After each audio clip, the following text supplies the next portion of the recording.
Hello friends, welcome back to my YouTube channel Kovid computer. Friends, आज के video में हम सीखने वाले हैं व्यू टैब के बारे में। इससे पिछले वीडियोज में हमने सीखा था home, insert, page layout, formulas, data and review tab के बारे में।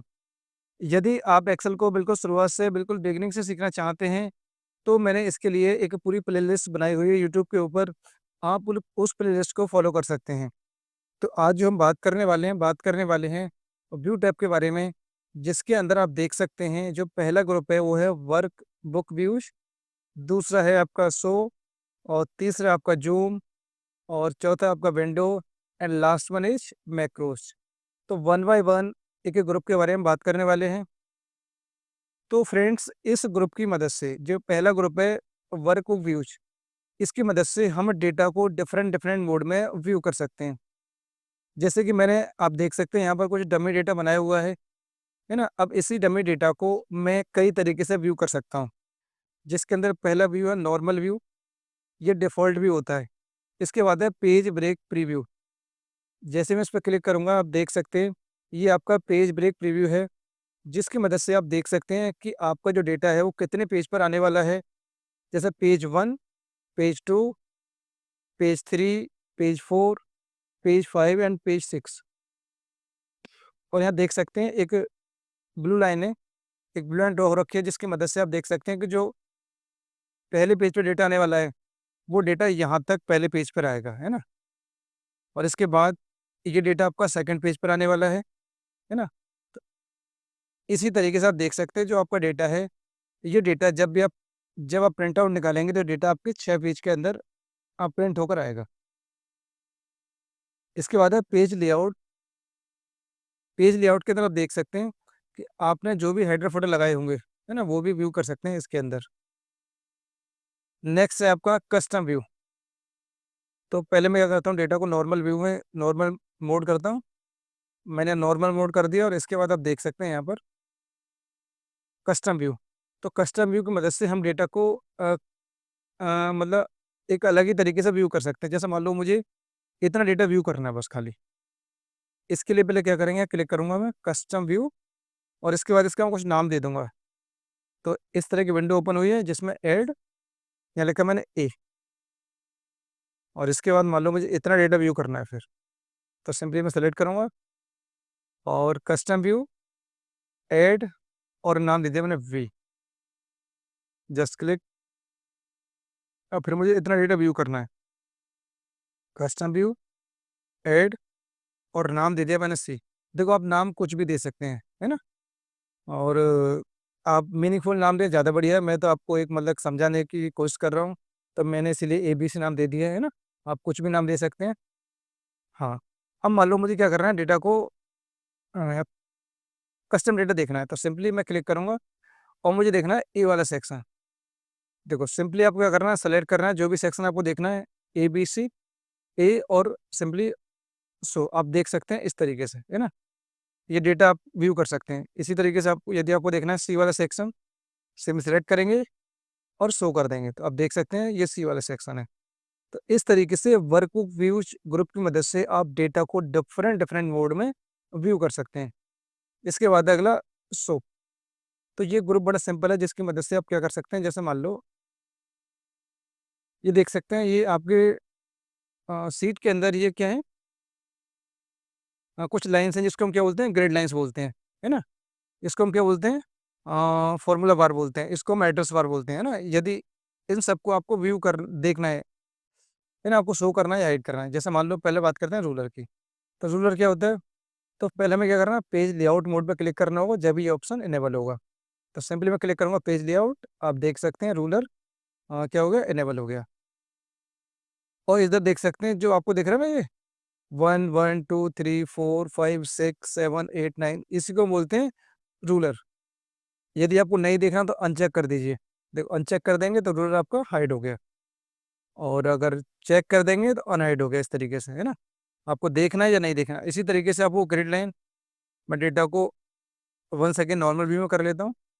इसके बाद यदि आपको ग्रिड लाइन, ये ग्रिड लाइन आपको देखनी है तो चेक करने दीजिए, नहीं देखनी तो अनचेक कर दीजिए। देखो, ये ग्रिड लाइन हट चुकी है एक तरीके से, है ना। इसके बाद यदि आपको ये फॉर्मूला बार देखनी है तो चेक रहने दीजिए और नहीं देखनी तो अनचेक कर दीजिए। सिंपली क्लिक किया मैंने, आप देख सकते हैं आपकी फॉर्मूला बार हाइड हो गई।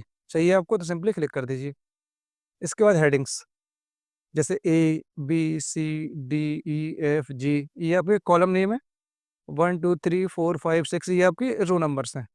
यदि आपको ये नहीं देखने तो सिंपली आप जाएंगे हेडिंग्स, और इस तरीके से आप देख सकते हैं आपका जो कॉलम नेम थे और जो आपके रो नंबर थे, है ना, वो दोनों हाइड हो चुके हैं। आप चाहें तो सारी चीज़ें हाइड कर सकते हैं इस तरीके से। देखो सब कुछ हाइड हो गया है ना।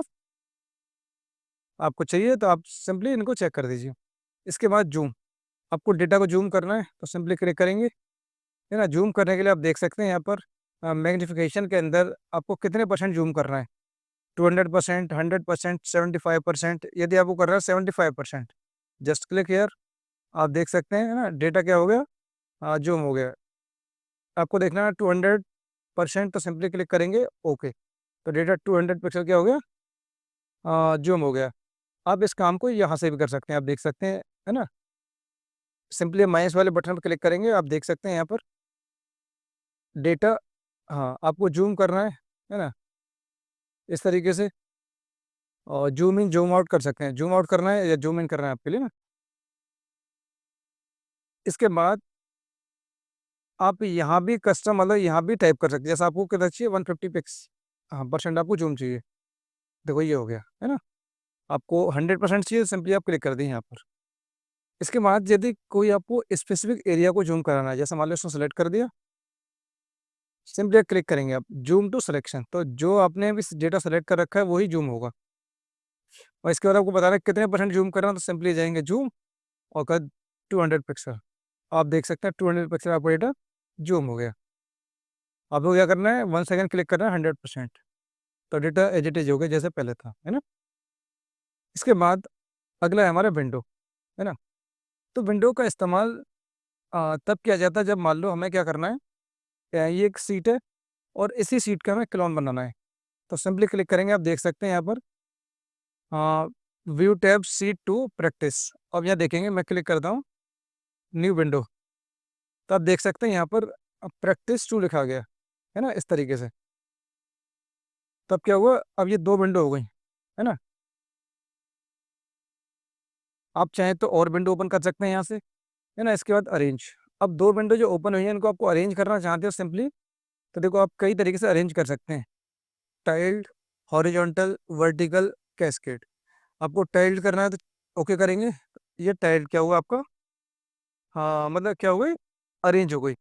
आपको बदलना है इसको, आपको और तरीके से अरेंज करना है किसी, तो सिंपली अरेंज हॉरिजॉन्टल, ये हॉरिजॉन्टल तरीके से अरेंज हो गई। इसी तरीके से यदि मान लो आपको क्या करना है, वर्टिकल अरेंज करना है, तो सिंपली देखो वर्टिकल तरीके से अरेंज हो गई दोनों विंडो, है ना। और यदि आपको अरेंज करना है कैस्केड, तो ये कैस्केड स्टाइल में अरेंज हो जाएगी। देखो आप देख सकते हैं जो आपकी विंडो है, देखो ये पीछे दोनों एक तरीके ओपन हो गई। 1 सेकेंड आपको दिखाता हूँ, हमने वर्टिकल किया और इसके बाद यदि आपको क्या करना है अरेंज और कैस्केड, तो देख सकते हैं इसके पीछे एक विंडो ये खुली हुई है और एक विंडो उसके पीछे खुली हुई है ना। तो इस तरीके से आप क्या कर सकते हैं, इसको अरेंज कर सकते हैं। इसके बाद है फ्रीज। देखो फ्रीज का इस्तेमाल हम क्यों करते हैं, मान लो ये एक सीट है, चलो थोड़ा सा मैं इसको डेटा को फॉर्मेटिंग कर लेता हूँ इसकी, होम, और इसको मैंने क्या कर दिया इस तरीके से, बैकग्राउंड कलर चेंज कर दिया हेडिंग का, और इस डेटा को सेलेक्ट किया और इसे बॉर्डर लगा दिया। हाँ ठीक है। अब देखो ये इतना बड़ा डेटा है, यदि मैं इस डेटा को स्क्रॉल करता हूँ तो आप देख सकते हैं कि जो हेडिंग है ना, वो हेडिंग भी साथ में स्क्रॉल हो रही है। अब यदि आपको ऐसा करना है कि ये जो हेडिंग है, ये हेडिंग स्क्रॉल नहीं होना चाहिए ना, यदि स्क्रॉल ये हेडिंग आपकी स्क्रॉल हो जाती है तो आपको ये समझ में नहीं आता कि ये डेटा क्या है ना, ये किसका नाम है और ये किसका नाम है। और यदि ये स्क्रॉल ना हो तो आप इसको इजीली पता कर सकते हैं ये किसका नाम है और ये किसका नाम है। तो सिंपली व्यू और यहाँ क्लिक करेंगे, आप देख सकते हैं फ्रीज टॉप रो। तो इसकी मदद से आप क्या कर सकते हैं, टॉप रो को हाइड कर मतलब फ्रीज कर सकते हैं। तो सिंपली फ्रीज टॉप रो, और इसके बाद देखो ये लाइन बन चुकी है यहाँ पर एक, आप देख सकते हैं लाइन बन गई एक। और देखो अब डेटा को स्क्रॉल करेंगे तो आपकी जो टॉप रो है वो आपकी फ्रीज हो चुकी है। आपको ये अनफ्रीज करना है, सिंपली क्लिक करेंगे और देखो अनफ्रीज हो गई। इसी तरीके से यदि आपको क्या करना है, फ्रीज फर्स्ट कॉलम, यदि आपको फर्स्ट कॉलम फ्रीज करना है तो फर्स्ट कॉलम भी आप फ्रीज कर सकते हैं इस तरीके से। ये फर्स्ट कॉलम है सीरियल नंबर, आप देख सकते हैं वो डेट कॉलम आपको वहीं के वहीं है, डेटा इसके बाद स्क्रॉल हो जा रहा है। हाँ, आपको ये हटाना था फ्रीज फर्स्ट कॉलम, ये हट गया है ना। इसके बाद है नेक्स्ट फ्रीज पेंस, तो आप क्या करेंगे डेटा को सेलेक्ट करेंगे, आपने सेलेक्ट किया और उसके बाद फ्रीज करना है आपको। तो देखो फ्रीज की आप देख सकते हैं कि लाइन आ गई। तो देखो इतना डेटा फ्रीज हो गया जितना आप चाहते थे, है ना। अब देखो ये डेटा क्या होगा, आप चाहें थोड़ा सा इसको बैकग्राउंड कलर चेंज कर सकते हैं जिससे ये आसानी से समझ में आ सके। ये देखो अब देखेंगे डेटा फ्रीज हो गया, जितने आपने डेटा सेलेक्ट किया था उतना डेटा आपका फ्रीज हो गया है ना। अब आप इस पे हर समय नज़र रख सकते हैं, है ना। यदि आपको अनफ्रीज करना है तो सिंपली व्यू टैब आप क्लिक करेंगे यहाँ पर और कर देंगे इसको अनफ्रीज। और इसके बाद आप क्या करेंगे, इसको भी हटाना चाहते हैं तो यहाँ जाएंगे और नो फ्री, ठीक है। इसके बाद व्यू टैब के अंदर अगला है स्प्लिट। यदि आपको क्या करना है, इसको सीट को स्प्लिट करना है तो सिंपली यहाँ क्लिक करेंगे जहाँ से स्प्लिट करना है, मैंने यहाँ क्लिक किया और स्प्लिट कर दिया। तो देखो आप देख सकते हैं जो सीट है स्प्लिट हो गई यहाँ से, है ना। तो ये दो सीट बन गई इस तरीके से, है ना। आप चाहे तो कुछ आपको कंपैरिजन वगैरह कुछ करने हो, है ना, तो इस तरीके से आप कर सकते हैं, है ना। इसके बाद हाइड करना हो आपके लिए यदि, तो देखो हाइड हो गई है। अनहाइड करना है आपके लिए तो अनहाइड हो गई। यदि मान लो आपको वन सेकेंड हाइड करना है तो हाइड हो गई, है ना। और हाइड करना हाइड, अनहाइड करना अनहाइड, देखो इस तरीके से ना। कौन सी अनहाइड करनी है आपको, तो ये अनहाइड होगी इस तरीके से। आपको स्प्रेड से हटाना, सिंपली क्लिक करेंगे, ये स्प्रेड से हट गया इस तरीके से। इसके बाद है आपका साइड बाय साइड। तो क्या करेंगे देखो अभी, हाँ मैं एक और विंडो ओपन कर लेता हूँ। मैंने एक विंडो ओपन कर ली और विंडो ओपन करने के बाद अब सिंपली क्या करना है, दोनों विंडो को एडजस्ट करना है। तो अरेंज करते हैं इनको वर्टिकली। देखो वर्टिकली अरेंज किया मैंने और इसके बाद देखेंगे यहाँ पर आपको ये साइड बाय साइड। देखो अभी क्या हुआ, आप देख सकते हैं अभी आपकी जो डेटा है वो डेटा एक सीट डेटा स्क्रॉल हो रहा है। आप चाहते हैं कि दोनों सीट डेटा एक साथ स्क्रॉल हो। आप जाएंगे साइड बाय साइड और इसके बाद आप क्या करेंगे, यहाँ क्लिक करेंगे अरेंज और वर्टिकल। ये देखो आप देख सकते हैं दोनों डेटा एक साथ क्या हुए, स्क्रॉल हो रहे हैं।